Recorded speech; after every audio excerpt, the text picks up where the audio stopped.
अस्सलामुअलैकुम, नमस्ते, सत श्री अकाल। उम्मीद करता हूँ ठीक होंगे, खुश होंगे। दोस्तों जा रहे हैं, खुश रहें, माँ बाप का ख्याल करें, क्योंकि माँ बाप है तो सभी कुछ है। दोस्तों आज की हमारी वीडियो है लेटेस्ट। स्टार्ट करते हैं वीडियो को। दोस्तों वीडियो का टाइटल है पाकिस्तान शॉक मोदी ने तो अमेरिका तक। स्टार्ट करते हैं वीडियो।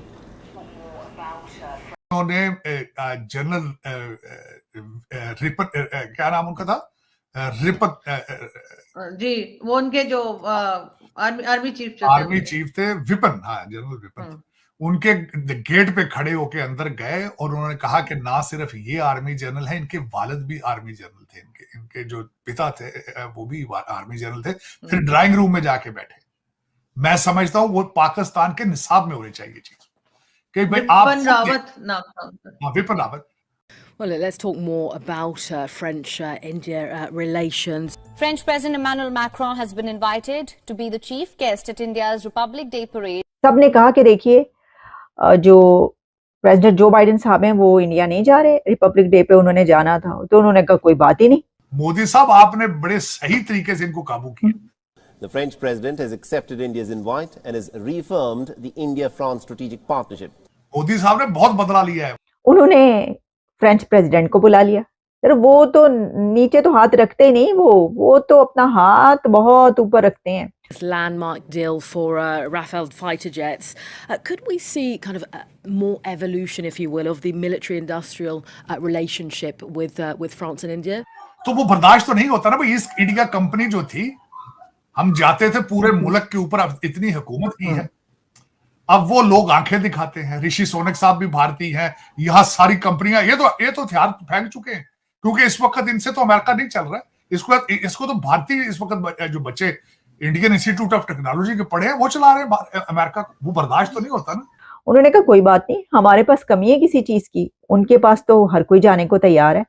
तो उन्होंने फौरी तौर पर मैक्रोन साहब से कहा पाए आ जाओ तुसी। उनका जी होर की चाहिए जी आया नु, तो वो जो है वो तैयार हैं। इन शॉर्ट ये कहा जा सकता है बाइडेन को रिप्लेस कर दिया है मैक्रोन ने। ब्लूमबर्ग में इस वक्त ये खबर चल रही है और इसके अलावा रॉयटर्स, हर जगह पर ये खबर चल रही है। वो कहते हैं कि भारत जो है वो Bharat is behaving like a super power. Hello friends, जय हिंद। हिंदुस्तान स्पेशल में आपका स्वागत है दोस्तों। फ्रांस के राष्ट्रपति इमैनुअल मैक्रों 2024 के गणतंत्र दिवस समारोह में मुख्य अतिथि होंगे। उन्होंने प्राइम मिनिस्टर मोदी का न्योता स्वीकार कर लिया है। इससे पहले केंद्र सरकार ने अमेरिकी राष्ट्रपति जो बाइडेन को मुख्य अतिथि के तौर पर आमंत्रित किया था, लेकिन उन्होंने जनवरी में दिल्ली आने में असमर्थता जताई। मैक्रों गणतंत्र दिवस पर भारत आने वाले छठे फ्रांसीसी नेता होंगे।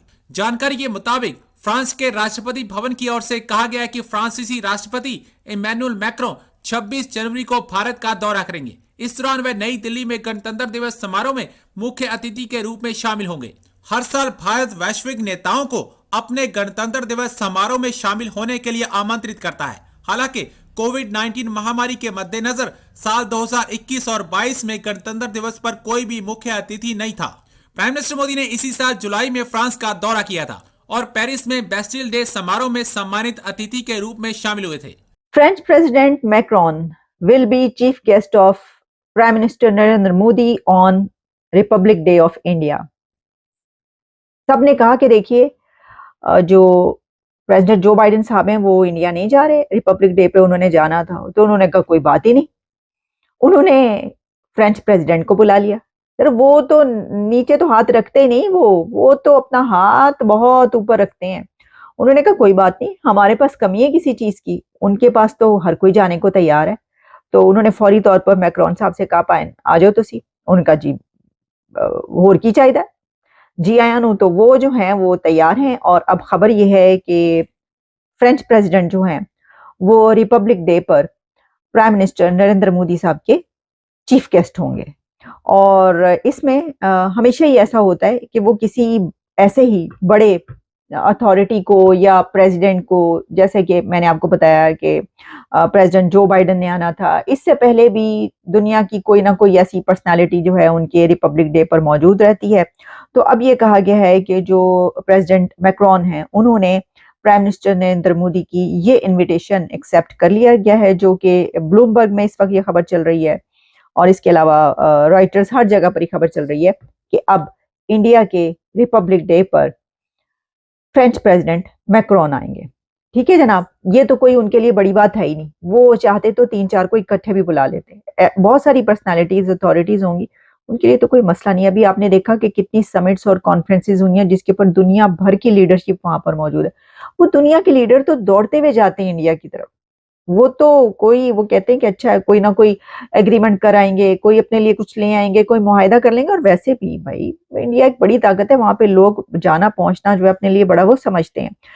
वो कहते हैं कि भारत जो है वो Bharat is behaving like a super power. वो कहते हैं हमारे ये तो भाई खुद अपने मसले खुद ही हल कर रहे हैं, हमारे पीछे नहीं आ रहे, हमारी टीम में नहीं आते, तो खुद ही लीड करना शुरू हो गए।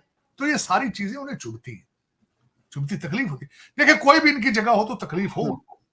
खुद की इकोनॉमी, खुद बैंकरप्सी पे पहुंचे में, उधर उनकी जो है वो इकोनॉमी वो 7.8% पे चल रही है, तो तकलीफ तो है ना। जहां हमारे दादे पोते जो इनके दादे परदादे जो थे ईस्ट इंडिया कंपनी वाले, मोदी साहब ने बहुत बदला लिया है। वो कहां गए थे सबसे पहले? सूरत में गए थे 16वीं सदी में, 1600 में सूरत गुजरात में गए थे।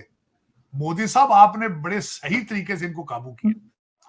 तो वो बर्दाश्त तो नहीं होता ना भाई। ईस्ट इंडिया कंपनी जो थी, हम जाते थे पूरे मुल्क के ऊपर, अब इतनी हुकूमत की है, अब वो लोग आंखें दिखाते हैं। ऋषि सोनक साहब भी भारतीय हैं, यहाँ सारी कंपनियां, ये तो हथियार फेंक चुके हैं, क्योंकि इस वक्त इनसे तो अमेरिका नहीं चल रहा है। इसको तो भारतीय इस वक्त जो बच्चे इंडियन इंस्टीट्यूट ऑफ टेक्नोलॉजी के पढ़े हैं वो चला रहे हैं अमेरिका को। वो बर्दाश्त तो नहीं होता ना सर। अब तो जो डिफरेंट स्टेट्स हैं भारत की, वो भी इकोनॉमी में बहुत आगे बढ़ने लगी है। अभी यूपी की खबर आई थी कि यूपी में जो है उनकी भी बहुत ज्यादा वो लोग आगे बढ़े हैं अपनी इकोनॉमी को लेकर। यानी स्टेट्स जो हैं वो अब अलग अलग आगे बढ़ रही हैं। तो इस तरह से तो सिर्फ फोकस उनका इकोनॉमी आरजू वहां की मैंने देखा है। सबसे अच्छी बात जो है उनकी, भारतीय स्टेटें एक दूसरे के साथ कंपीट करती हैं, बिजनेस में परफॉर्म करती हैं। वो उनके बच्चे लंदन में तो नहीं ना भाई, वो लूट मार का कारोबार तो आपका है ना, उनका तो नहीं है। वो तो उनकी तो प्राइड है। उनकी तरक्की का सीक्रेट ही ये है कि वो नेशनलिस्ट हो चुके हैं। वो कहते हैं हम भारतीय हैं, हम भारत को आगे लेके जाएंगे। और सर सादे हैं, मतलब वो लोग काफी सिंपल तरीके से रहते हैं। हमारे तो जरा सा पैसा है, कोई मर्सिडीज से नीचे उतरता ही नहीं। भाई आप तो फिर आपके तो कहने क्या है। मैं तो अक्सर अभी भी वो अपने मेजर गुरु वारिया साहब ने जो एक वीडियो बनाई थी, वो काश पाकिस्तान के कॉलेजों में दिखाई जाए, स्कूलों में दिखाई जाए, जो उन्होंने जनरल रिपन, क्या नाम उनका था, रिपत जी, वो उनके जो आर्मी चीफ थे, विपिन, हाँ जनरल विपिन, उनके गेट पे खड़े होके अंदर गए और उन्होंने कहा कि ना सिर्फ ये आर्मी जनरल है, इनके वालिद भी आर्मी जनरल थे, इनके जो पिता थे वो भी आर्मी जनरल थे। फिर ड्राइंग रूम में जाके बैठे।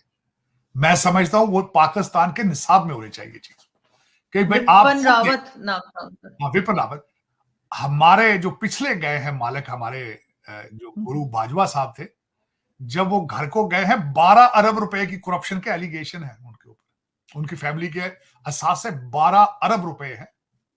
तो देखिए, फिर मैं आपको हमेशा ये कहता हूं, दुख वाली बात है कि उन्होंने भारत बना लिया, आपने पाकिस्तान बनाया नहीं, फाइलों में बनाया, लूट रहे हैं, खा रहे हैं, मजे कर रहे हैं। लेकिन आपने तरक्की बहुत की है, पाकिस्तान में नहीं की, बहुत तरक्की। बिल्कुल। लेकिन सर अभी जो बलूचिस्तान के लोग आए थे, वो भी एक हंगामा था। सर्दी देखिए पानी फेंका गया, मारा पीटा गया। मारा पीटा क्या, 1970 से आप हालते जंग में हैं बलूचिस्तान में। मुसलसल मिलिट्री ऑपरेशन 1970 से हो रहा है वहां पे। जी जनाब, फ्रांस के सदर जो हैं वो आ रहे हैं, उन्होंने न्योता कबूल कर लिया है।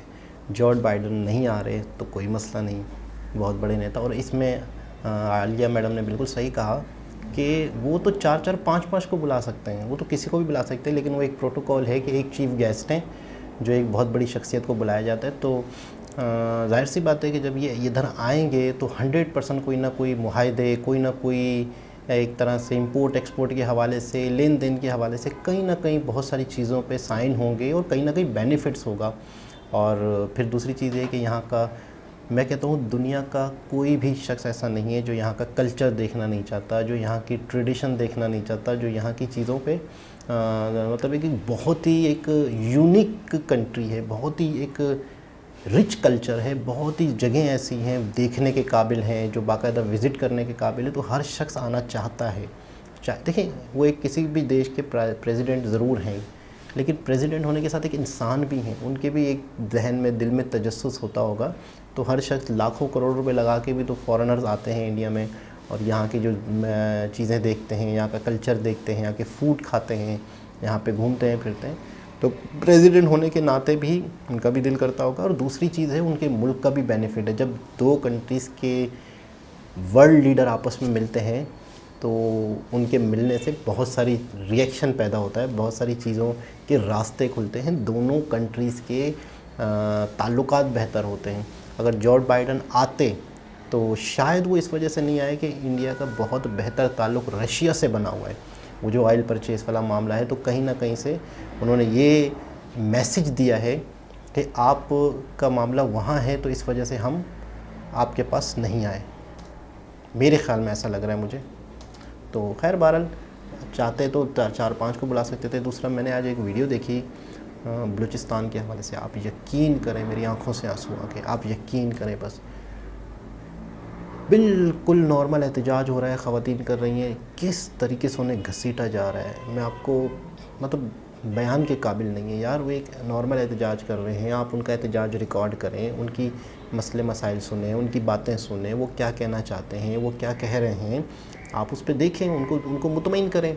ये हर मुल्क में हर जगह ये होता है, महंगाई के ख़िलाफ़ होता है, बिजली के ख़िलाफ़ होता है, किसी भी चीज़ के ख़िलाफ़ एहतजाज करना एक डेमोक्रेसी की खूबसूरती है। लेकिन अगर आप उन पर जुल्म करते हो, बहुत वीडियोस वायरल हो रही हैं, बहुत ज़्यादा ये इशू उठ रहा है, बहुत ज़्यादा। अब एक नॉर्मल पाकिस्तानी को भी पता चल रहा है ये चीज़ जो पता नहीं थी, जो आने वाले वक्त में बहुत ज़्यादा बम ब्लास्ट हो सकते हैं, बहुत ज़्यादा एक मतलब यूँ समझ लो कि ये चीज़ें निकल के सामने आएंगी, दुनिया को हकीकत पता चलेगी, उससे और मुल्क की बदनामी होगी। उससे बहुत बेहतर ये है बहुत पहले आप उनकी सुने, आप उनकी प्रॉब्लम को सॉल्व करें, उन्हें उनका हक दें, वो क्या कह रहे हैं उस चीज़ को समझें। मैं समझता हूँ मतलब यूँ समझ लें कि भूल जाएं कि वो जो एक कश्मीर के नाम पे था और वहाँ पे जुल्म हो रहा है, भूल जाएं। बाकायदा यहाँ के हवाले से जो वीडियोज़ आ रही हैं मैं आपको बता नहीं सकता। बहुत दुख हुआ, बहुत दुख हुआ, बहुत अफसोस हुआ कि क्या ये हमारा हिस्सा नहीं है, क्या ये हमारे लोग नहीं हैं। मतलब उनके दुपट्टे वगैरह सरों से, मतलब मैं आपको क्या बताऊँ, बहुत दुख हो रहा था। दोबारा किसी और वीडियो के साथ आपसे मुलाकात होगी, जब तक के लिए अल्लाह हाफ़िज़।